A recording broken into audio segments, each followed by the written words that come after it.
NCSA. All right, Utah State and Air Force, the third and final game on Friday night, a little Mountain West Conference action. Air Force 9.5 point home favorites here, 46.5 being the total in this game. Fascinating to see here this matchup. Of course, when you look at the Air Force Falcons, Zach Larrier has taken over as the quarterback, and Air Force, is a team where, we've seen Zeke Daniels. We've seen some decent quarterbacks there to run that option offense here for the Troy Calhoun and this Falcons team. Air Force in their first two games, it's hard to really take much from them.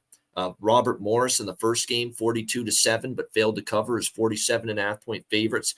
And really, when I evaluate those FBS versus FCS games, like I say, you don't want to take too much out of them because it's a lot of times it's different class of team and opponent. But when I see a team that's favored by 47.5 points in a game against an FCS team and they fail to score the number of points they were favored by, that does concern me a little bit. When it comes to Air Force. And then last week against Sam Houston State, look, I'm going to say it right now. Sam Houston State's got one hell of a defense. So I don't want to go crazy about penalizing Air Force for only scoring 13 points last week against Sam Houston State. Sam Houston State frustrated BYU's offense the week before, if you'll remember. They've got a really good defense. The problem is Sam Houston State has zilch on offense. The offense has been, horrible. I can't even say it enough how bad Sam Houston has been offensively, but they've got a pretty damn good defense, and it's held them in both of their games, but not enough to overcome Air Force as Air Force gets the 13-3 win. But that was ugly. Air Force just, unable to really finish drives. They did have 248 rushing yards, but all things considered, it's never easy to prepare on the fly for a team like Air Force, and Sam Houston State did a very, very strong job against this Air Force offense.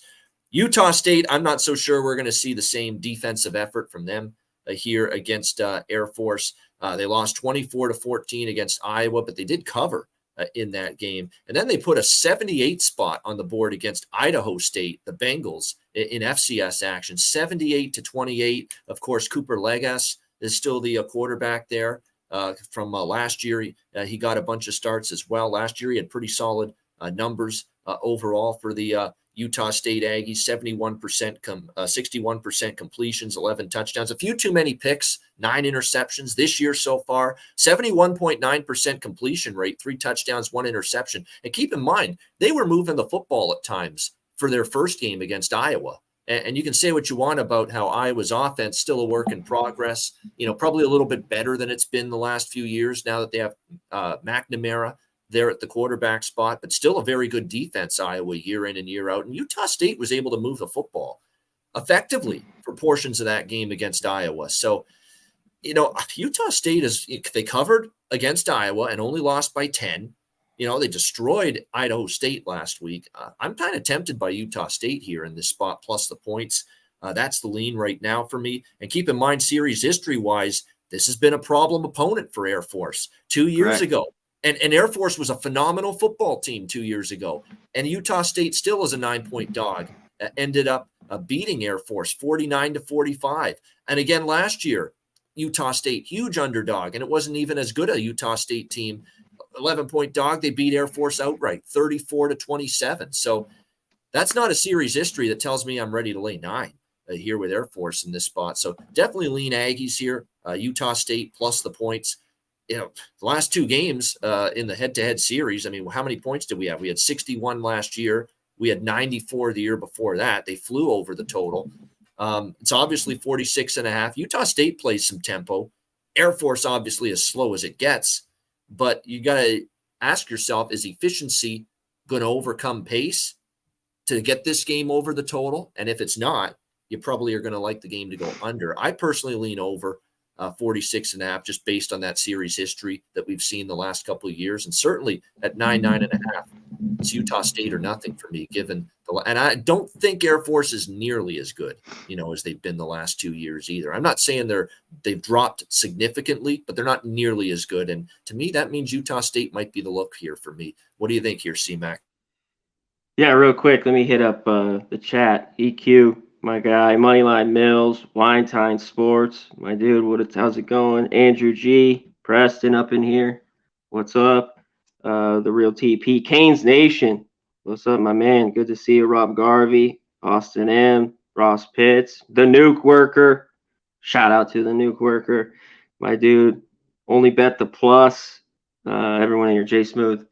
Appreciate you guys. Hit the like button.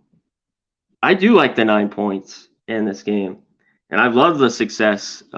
Utah State.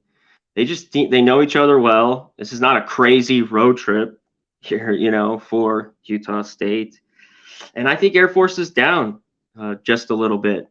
And you mentioned it. I don't know if you mess with this total. It's like early on, Air Force, they're played to the under, but the series has been over. And Utah State, Legacy last game, they were able to move the ball all over this Air Force team, put up 34 points. I think it's too big a number. They're giving too much credit here to Air Force. So I like Utah State.